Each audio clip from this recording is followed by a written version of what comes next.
Welcome to Wild Her Wisdom, the podcast where sassy meets savvy. Join Shelley and Amy as they dive into the heart of womanhood, blending inspiration, laughter, and authentic conversations. In each episode, they celebrate the wild and wise woman in you, exploring everything from personal growth and self-care to career and relationships. So whether you're looking for a spark of joy, a dose of empowerment, or a good laugh, you're in the right place. Let's get started on today's journey into Wild Her Wisdom. Well, hello, everyone. You get to hear my voice first this time instead of Miss Shelley. Welcome to our podcast today. I am super excited to welcome my friend, Olivia Fitchett, Shelley's new friend. They've met a few minutes ago and now they're BFFs. Olivia and I go way back. Olivia and I went through our certification class with IPEC to become coaches, and she's just a magnetic personality and a wonderful human being. So I'm super excited, Olivia, to have you on with us today. Oh my gosh, I'm so pumped. I do this thing too. You're gonna have to tell me to stop. When I get excited, I just hit this desk. That's what happens. So I'm so excited. Thank you for having me. And Shelley, it's so nice to meet you. But I feel like talking to Amy, having her kind of sitting in a way right next to me here, it feels like an old fireside chat. So I'm excited. I love it. And I'm so glad that you're here. As Amy said, we just met beforehand, but we are new BFFs. So I love that. I love this love triangle that we have of friendship going on here. Is Amy, the way you introduced her is she's a good human. Like, to me, that's the best compliment you can give anyone. Good human. So I'm so happy to meet you. We're going to jump right in and start asking you questions because we want to know everything about you. And so do our listeners, Olivia. So I read your bio because I didn't know you ahead of time. But in your bio, you mentioned living a life of bravery and purpose. So can you tell our listeners how you define bravery? Oh my gosh. I think it's different for everybody. For me in this situation that I define bravery for myself, I think is unique. And I think the way that each of us live out bravery looks different because we're all in different scenarios. So for me, you read my bio, and those of you that are listening can go and read the bio. Maybe we'll get into it a little bit more. But I mentioned that I grew up with multiple anxiety disorders and different mental health struggles from a really young age due to trauma. And so for me, bravery started with looking at, am I going to listen? We're going to go real deep, real quick here. I hope that's okay. I'm going like, bravery for me is, do we listen to the voices that are pointing our life where we're scared, where we don't want to go, full of fear, full of anxiety, full of everything that we don't want to be when we think about our life?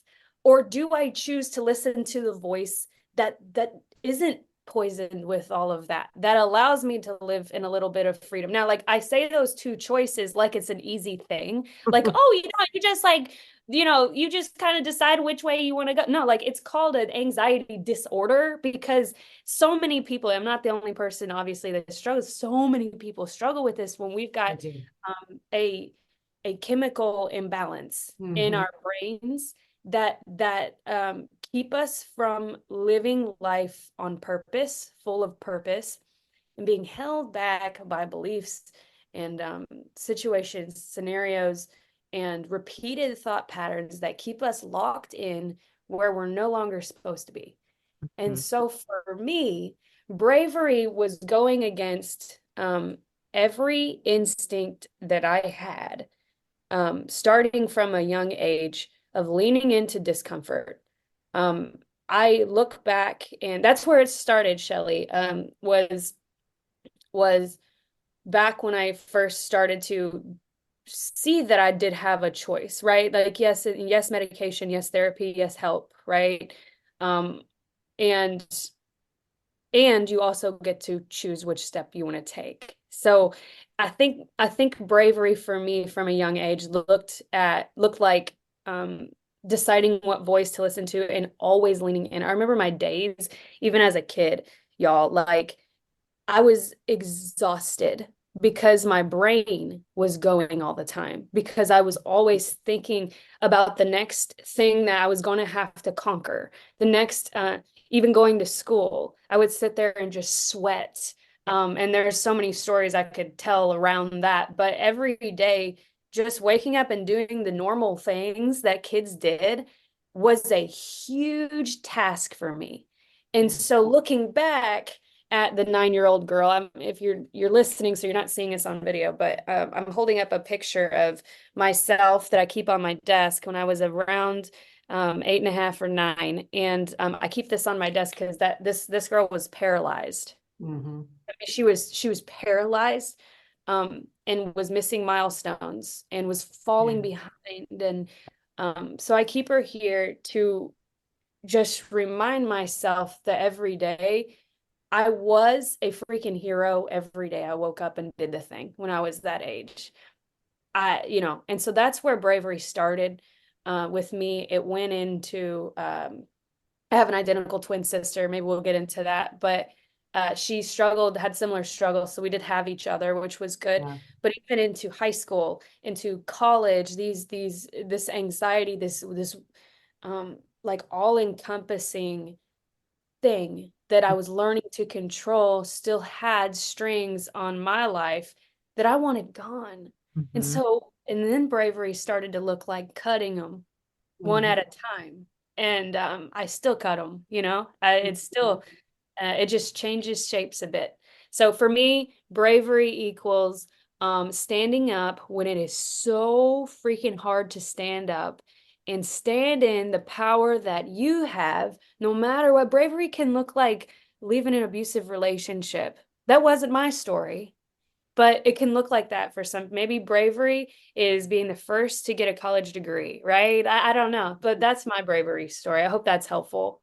I love it. And as someone who's struggled with anxiety my whole life, and we didn't talk about, I'm a little bit older than you, Olivia.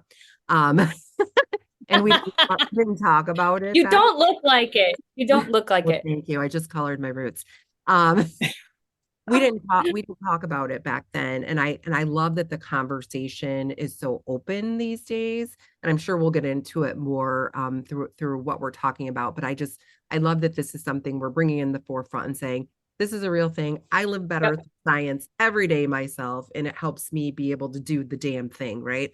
And the Mhm. voices in your head are a real thing, and realizing that you can go, why the fuck are you saying that to me, to yourself? Mm-hmm. That can help Mhm. stop the Mm-hmm. conversations that you're having. But that is bravery to be able to talk back to yourself and say, don't talk to my friend like that. Yeah. Oh. So thank you for sharing your authenticity already. And Yeah. one other thing, I'll add two more things because I can't shut up sometimes. The first thing I'll add, Amy's like, I know. No. But the first thing I'll share is that you look at me and you meet me and you have no idea.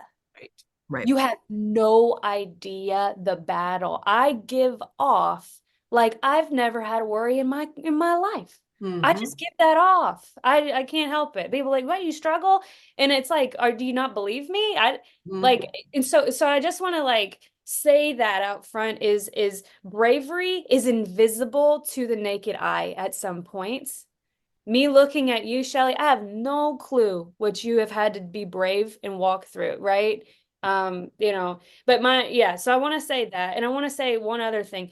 It's gradual. Sometimes, like we're in this culture, we are so used to instant gratification. Mm-hmm. I can hardly say my attention spans like 5 minutes. It's instant gratification now. We're used to bouncing and doing.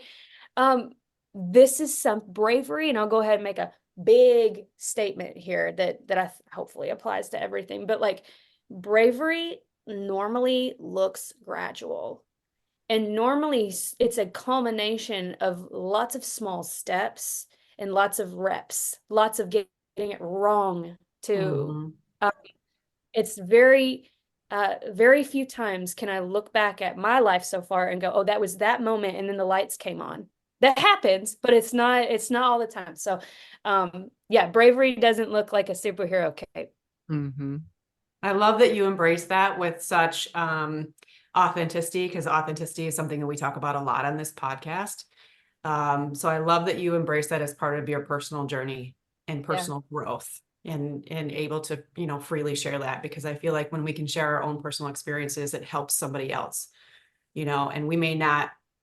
I've also had struggled with anxiety throughout my life. And so we don't always know the reaction or what we're doing to support somebody else, but just hearing our stories sometimes just ultimately does affect somebody. And maybe and maybe you don't know. So I mentioned before that you are a certified coach, and you're also I didn't mention, but you're also a speaker. That's part of the huge part of your business. So how have you embraced this part of your story, this anxiety, for your business as a speaker? Oh, how long do you have? That's such a question. Um, I think that I've seen the transformative work that a lot of the stuff that I work on with clients, I've seen it for myself. And that may be like a cliche answer, because this is heart work. You don't Mhm. get into this without having a reason. Mhm. I mean, you don't wear your heart on your sleeve and fight for this kind of business if you don't have a freaking reason. And if you fall too, like you give up if you don't. Like it, you know, um so I think it started, that's the first thing I'll say. So I think this line of work made sense for me. Yes, it is hard, but I was having dinner last night, and my friend said, with a friend, and she said, I just think the work that you do, I could never do that. I could never, and I got thinking, like, I get that a lot. Like I could never get on stage and talk to people. I could Mhm. never do, like, wear my heart on my sleeve like this. And I got thinking, like, we talked about this a second ago. Not that it makes it easier for me, but I have almost always had to wear my heart on my sleeve. I have had to, because I have always been very vocal about my struggles, because I've had to. I'm very aware that I need a community. And Mhm. so wearing my heart on my sleeve is not necessarily new. Does it punch me in the face sometimes? Sure. But but I mean, it doesn't feel so scary, right? But I've always had an interest in psychology. I have a neuroscience degree, and the reason that I pursued that in psychology in general is because I wanted to understand the way my mind worked. Mhm. And then, y'all, when I understood a little bit more, um, I couldn't not share it.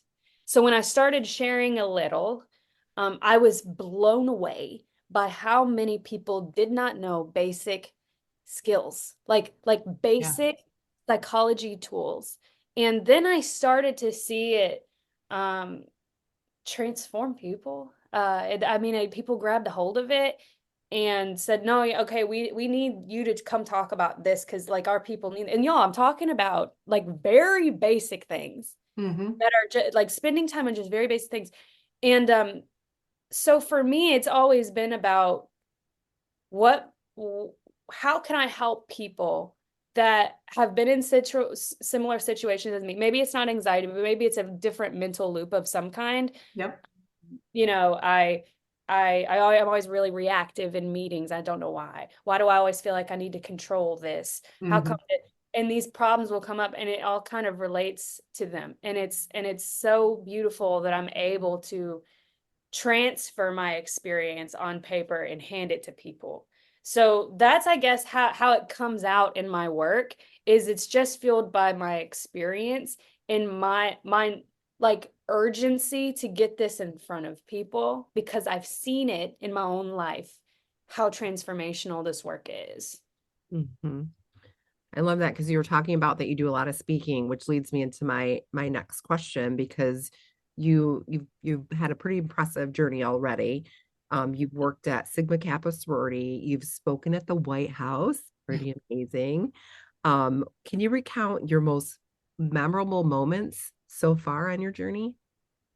Um, so uh yeah, I'll make a loving correction. I worked at the White House. So one of the things, Oh, yeah. So I'm a speaker, but a lot of that was formed at my time at the White House. And so one of the things I was gonna say is whenever I worked at the White House, I remember there was just so many things that I like shouldn't have been. Like I remember one time I was in the White House and I was having a meeting. We used to have meetings in the First Lady's office, and nobody, for whatever reason, I think everyone else kind of thought they were too cool for school, but nobody wanted to sit in the First Lady's seat. And because it's just she wasn't at the meeting with the meetings with us, but it was always her chair was kind of there, and she had her fruit basket. She always had like fresh fruit on the table, and peonies and stuff. And so I was like, nobody's gonna take that seat. Like I'm gonna take that seat. And then I remember sitting. I don't think I've talked about this moment before. I've talked about a lot to people, but I don't know if I've told this yet. So I sit We're down. getting the scoop. Yeah, like I just kind of forgot the impact. I think that Shelley's a really good question. I forgot the impact of this. I I remember going, y'all are crazy in my head. I'm like, we're just interns, but I'm telling you, like, if I get a chance to sit in the First Lady seat, like I'm doing it. And so I sit down in this seat, and everyone's kind of looking at me funny. And man, I just relished in it. And everyone else there, a lot of them were like Ivy League folks, and like they're been grandfathered into the program, and so maybe they kind of felt like they couldn't be that. I don't know, they're too cool. Not everybody, but some. And I remember sitting there and going, holy crap, this is somebody that I for perspective, going back to the anxiety thing, like I didn't have my first like sleepover. I was scared to death of sleep. That was one of my triggers until I went on senior trip in high school. And now you've plucked this girl from Southern Indiana that has like a 3.2 GPA, nothing to write home about, not even a political science major, but I just took a shot at myself. I just took a chance and filled out an application. And I'm sitting in the First Lady's seat in the White House. And I'm picking up out of the bowl of her fruit, and I'm eating an apple. Come on. Right, single mom, we had to make ends meet, right? Like you can't write that. And what I've just learned is that if you don't take your spot at the metaphorical table, no one's gonna freaking push your chair in for you. No one's gonna go grab it. You got to pick it up. See, I'm beating on the desk. I told you. I don't know why. I hope the audio is okay. But like I'm telling you that from experience, you have to be the one to pull your pants up. No one's gonna do that for you. And so, when you can get in a place where you can bet on yourself and just see what happens, holy crap! Now I'm like, where is this going? You asked me about my favorite moments. That was one of them. That was a sidebar. I had to get on my soapbox about that. And then there was one not too long ago where I actually had an audience. So I was talking about belonging and the need for belonging in the workplace, and how we need that to solve our retention problems and engagement, that the sort of thing. And I had this room like full of people. There was like 800 people, and I was making the point of our brains are hardwired for connection. And one thing I started talking about was, we all know this. Look at how do we all know this? Everybody knows of the ASPCA, right? And we have pull up the picture of the dog in the corner. And I'm like, everybody know when you hear this, like you start weeping. We know that because nobody wants to see the dog in the corner with no food. Then you hear Sarah McLachlan. I go, in the arms of and I didn't know what was going to happen, y'all. I held out the mic and I was like, well, we're either going to flop or fly right here. And I'm like, sing with me. And the whole place erupted. They go, fly away from me. And like, I can retire. I'm done. Like, I don't need anything else. So it's a simple moment, but it's another one of those things of just being willing to bet on yourself and be confident in your place on the stage. And your place at life and your place at the table. And you know what? Worst thing that can happen is I'll lose a couple points with this group. Who cares? Let's see if it goes. And it did. So it was just awesome. Those are some ones that like pop up to me, also one more. I was coaching someone, and Amy knows this, but I'm a Christian, and I all of my work is centered around what the Lord has done with and for me, and just creating that space to love others that way. That's a big part of my mission. And I did coach one individual who ended up getting baptized. And I was there for her baptism and ran backstage and hugged onto her. And she had a huge transformation in her life. And to just be a small little part of that story, I have a picture of her printed off over here coming up out of the water because it was just a man, this work matters moment. So those are my highlights. That's my highlight reel. Nice. So, yeah. That's a good highlight reel. There's a lot. I'm sure you have a lot more. Yes. So, Olivia, as someone who pushes mental boundaries, addressing anxiety and being forefront about that, what's one mental exercise or practice that you find particularly powerful in overcoming some of your personal limits? Amy, you know this. You could have answered this one. I go running. Amy and I have talked about, of course, if you guys know Amy by now, but Amy is uh, always talking about EFT and always talking about mindfulness and meditation and that sort of thing. I've never really connected with, normally that's what normally I feel like most people would kind of say here, but I've never connected that way. And Amy told me one time, and she said, you know what?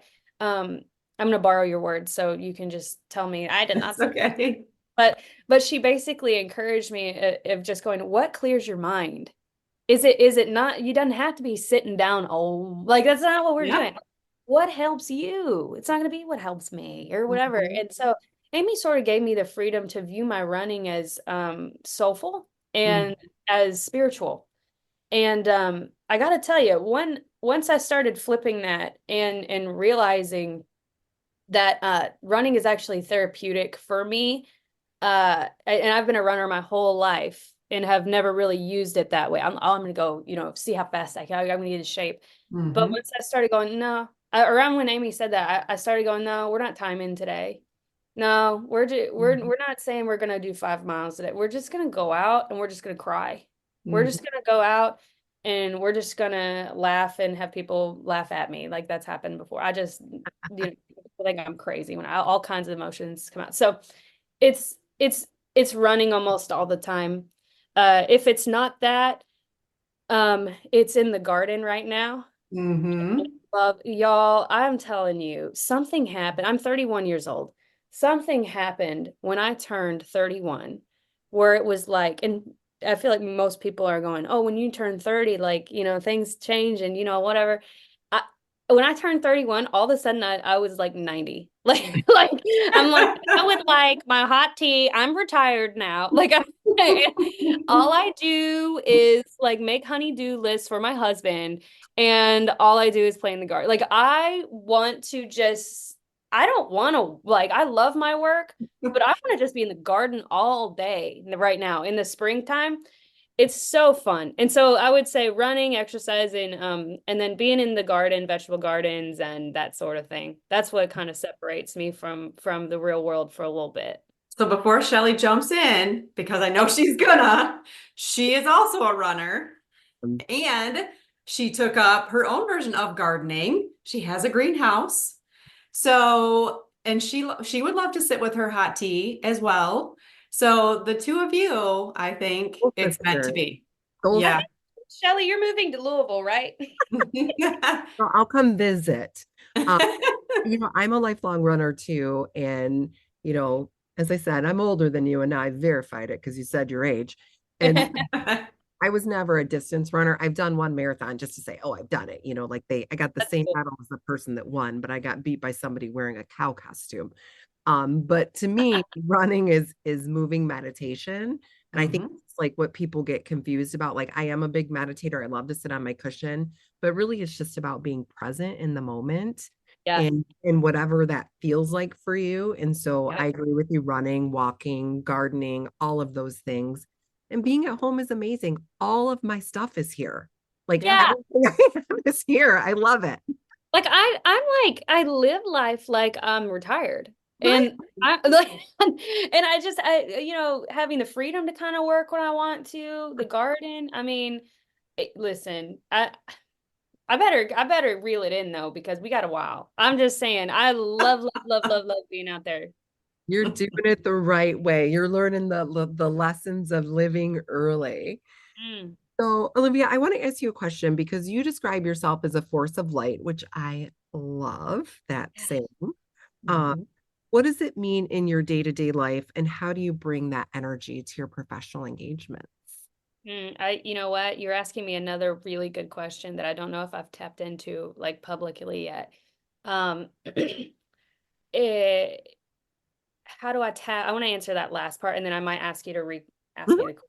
So to talk about how to bring that to my engagements and that sort of thing, it that's been a journey that most people would not think is difficult for me, because I am pretty naturally bubbly and positive and whatever. But I mean, and I'm gonna keep nodding to Amy. Amy knows this story, but working on my like energy management, I have recognized I can, don't get me wrong, I can work a networking event. Oh yeah. I'm all over it. I can, I'm a woo person. I can do that. I have recognized that certain things are, have taken a lot more of my energy than maybe I need them to. And so this year it's been all about like managing where that energy is going. So getting on a stage and and I'm real high energy, I'm real loud, I'm really engaging on stage.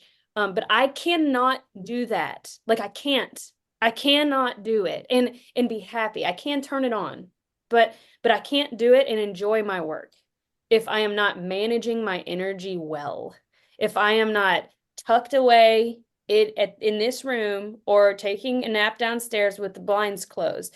I'm about as extroverted as they come, but I also require some introvert time. So I think how I show up, I've had to be kind of a mad scientist about where I'm spending my energy and time. I'm not there yet, but I'm a lot better. And then now I'll ask you to rephrase or as the first part. Yeah, so the first part I just said you describe yourself as a force of light. And so, Oh, hmm, yeah. So I was just gonna add to that. That's just a comment that I've gotten a lot. So a lot of people ask me about the force of light, which is fun. It's a word that I've always been associated with, and I don't ask for it. I don't even put it on like I don't, it's not like only recently I worked it into my design, my Mhm. marketing, and only recently, and it's only been um since since then that I've actually been like, okay, well, let's do something. People say this all the time. You're a light, you're a light, you're a light. Let's put a light bulb or let's do but up until then it was just something that like I kind of um was known as. Even like in school, even in um just every area, I feel like besides like math, I wasn't a light in math. Like same. I suck at that. Like you don't want me doing anything with money or like I don't manage the money here. I can't, it's not, I can't do that. But anybody that I feel like that sounds like really egocentric. So I'm sorry if this sounds, I'm trying not this it's just that's what people say about me. They meet me and they're like, you're a force of light, you're light. And Mhm. um, so I just put that in there because I think it really captures me It's a authentic. compliment, Yeah. and you're It, embracing it. yeah. It captures me perfectly and who I strive to be. It's also very affirming. Mhm. I know that's my gifting to Mhm. liven the room up, to bring some smiles, to wrap people in a hug, to make them feel like they belong, and to level with them and talk with them and not at them, and make sure everybody smiles and has a good time. And it's really affirming to know that my gifting is being is it's being uplifting others. It's doing the thing, and people recognize that. So it's one of my favorite things. I have never talked about it, but like it's one of my favorite things. Look at all these things we're bringing out that you've never talked about. I'm Never thinking about talked getting about publicly. light bulb tattoo too, because it's just, Ooh, I know. I fully I'm support excited. that. Yeah. Ah, All right. So, as a speaker who's addressed both small gatherings and Fortune 500 size companies, hmm how do you prepare yourself for the two very different audiences? Oh, Amy. Um, it's so different depending. I'm going Mhm. to talk to the Girl Scouts. I haven't gotten a gig with the Girl Scouts, but I'm using them as an example. Um, I'm going to talk to the Girl Scouts way different than I'm going to talk to the CEO of a Fortune 500 company. Mhm. It's not, it's always different. I have a lot of experience with college age students, and so that's a really fun group. But what I do is I'm going to explain it like this. I got like a continuum, and you got super, super. So if you're listening, what I'm doing is I'm kind of showing a continuum with my hands, and I'm saying on the right here is far over is super, super professional, super, super corporate, super, super buttoned up, right? And then all the way on the left here is real casual, kind of like off the cuff, not super buttoned up, super, whatever. I think people want to go to over here to these limits. They want to go, okay, we're talking to a Fortune 500 company. I'm going to wear a dress and I'm going to do this and I'm going to have this. Okay, I'm talking to this girl. I'm going to do, and it'd be very prescriptive about it. What I'm doing, y'all, is I'm kind of going like, how do I make them now you've got to lean. You've got to lean. You have to be adaptable and flexible with the way you present. Yes. Mhm.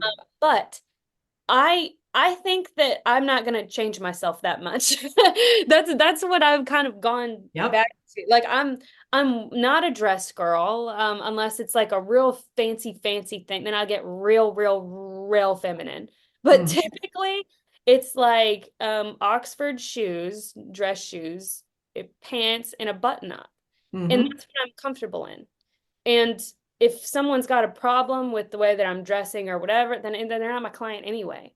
Mhm. I approach corporate very similar to the way I would approach like a group of high school students that I'm speaking to this summer at a camp. Like Mhm. I kind of in within reason, but Yep. I will kind of bring in that fun, that light, that energy the same way as I would with that group.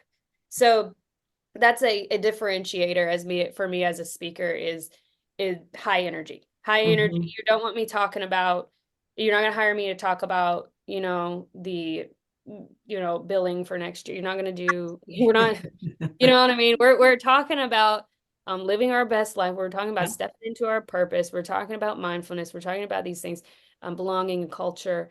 And so I think because of the nature of my topic, what makes me stand out is that I kind of don't give a crap in some time. It's in some areas. Like again, I want to say on the record, you have to be flexible. This doesn't mean I walk into engagements in sweatpants. Like that's not what we're saying.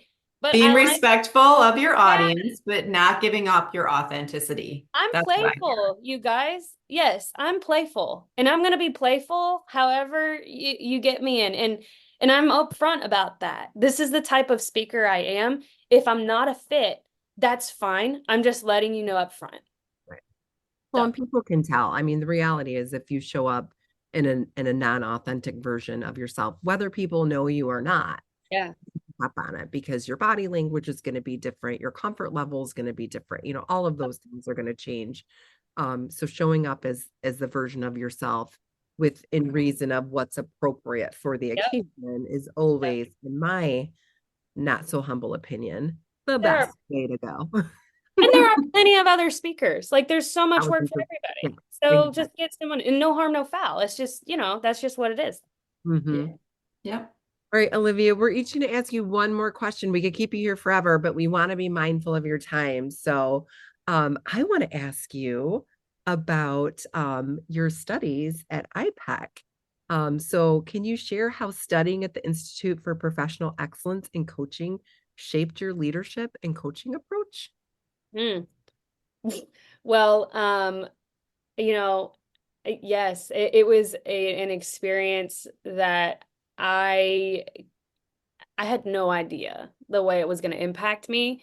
I had somebody that I knew that went through the program before I did, and that's kind of how I got connected. And actually, two people, and they just raved about the experience. I always knew I wanted to coach and speak, and so I just kind of thought, let's go for it. I'm not really sure what's at the end of the tunnel, but these humans are doing cool things, and they're kind of where I want to be in 10, 20 years. And so let's just do it. And I had no idea what to expect. And you walk into this classroom full of humans you've never met, some with goals like yours, some not at all. And oh my gosh, the backgrounds. Mm-hmm. You got all kinds of ethnic backgrounds, religious beliefs. You've got all kinds of different. You just, I mean, it was so cool. It was just so cool. And then to learn alongside everyone was really neat because you heard all kinds of perspectives. You had all kinds of personalities and perspectives. But to be led for those weekends we were in person was so impactful. And I walked away. I don't know if you did this, Amy. I walked away like questioning everything. Like I felt like my whole life had shifted. Like I really did. I felt like my like everything that I was thinking about, I switched how I thought about it. And for a while, I don't know if it was super like helpful because my husband would be like, you don't have to coach me here. Or like, and I'm like, I know that's just me now. Like, I'm just wanting to ask this and this. So I think I eventually struck a balance, but I was definitely obsessed for a little bit. And yeah, and now I'm actually at a point, y'all, where I'm going, man, I really need to get back into my stuff because I kind of feel like I've fallen back a little bit. But man, it's paid for itself at this point, and it's not cheap. I will say that it is not cheap. But it was money really well spent. Really well spent. Yeah. I agree. It was a pretty amazing program. And I got to meet clearly with you a bunch of amazing people that I'm still connected with. So it was a once in a lifetime experience And we met. We met. All right. So my final question for you, for someone listening right now who might be feeling a little stuck or confined by their limits, whatever they may be, what would be your message or advice to them to start unlocking their potential today? Zoom out. Like I think so often we, myself included, I am not exempt here, right? I think so often when we are faced with uncertainty, when we are stuck, when we feel like we've been wedged into a hole and there's not a way out, no one's helping us, it can feel super lonely. It can feel, your days can be filled with tears. You can be so helpless and hopeless. And I have experienced that at a deep, deep level. Amy's literally sat there with me as I've experienced this in person. So she can confirm. But I would say, number one, zoom out, look at the whole picture and realize that this is just a day that's going to be here and gone. The sun is going to come up tomorrow.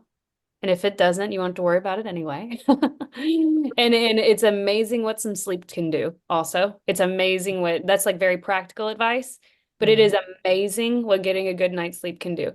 And probably the most important thing, you gotta have people around you.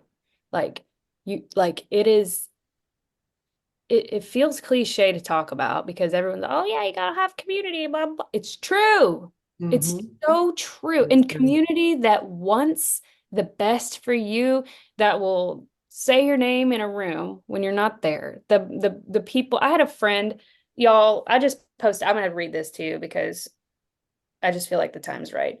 I just posted on LinkedIn. Yesterday I had a hard day. It was a rough day. Not a lot was happening business wise. I felt kind of meh, and I texted my best friend. I always text her. We always text each other when it's just feeling off. I want to tell you, she doesn't do this work. She's a middle school teacher. I don't care who your community, they don't have to have the same job. someone that loves you deeply. Mhm. And I texted her and I said, I'm feeling defeated. Tell me I'm amazing. Okay.